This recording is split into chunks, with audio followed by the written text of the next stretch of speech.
Ayun, ayos. Dumating na yung dalawang ibon natin sa bawang. Halos 15 minutes tumambay.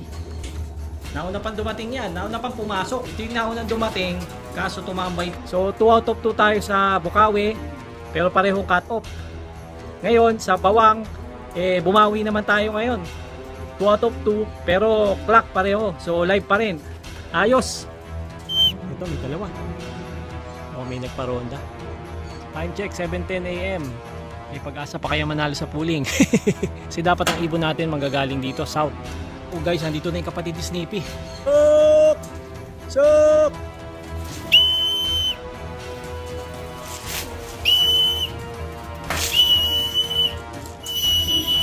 Pasok! Pasok! Snippy, ayun na, lock natin. Ako guys, dumating na yung kapatid ni Snippy. Nagulat ako, cut off agad. 692 speed. Pambira. Napakabilis naman ng oras. 7 ano pa lang, 7:20. 6:45 ni release. Cut off na yung ibon natin. Ay sus. Ano pa kaya yung isa? Hindi lalong cut off na. Ayun. Yan si kapatid ni Snippy. Natuwa ako, dumating na siya. Kala kong bilis niya, yung pala cut off na. Anak ng tipaklong. Gulong na naman si Ebong Love TV. Pabira, napakatuli naman ng mga ibon nila. Kung makauwi ng ano. So dahil wala pa yung ibon natin, total cut off na rin naman. Makapakawala na tayo ng mga ibon. Maglo-low fly na tayo.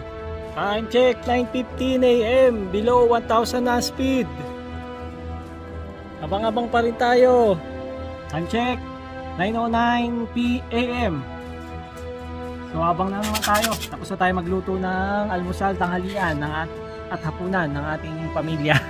Kaya ready na tayo mag-ama ulit. Alam ko yung ito yata. Ito na yata si ano. Ito. Sok! Sok! Sok! Sok! Sinali ko sa Bukawi, sa TGRC. Yung isa. Ngayon lang umuwi yata oh. Ayan. Yung dumarating yan. Sok!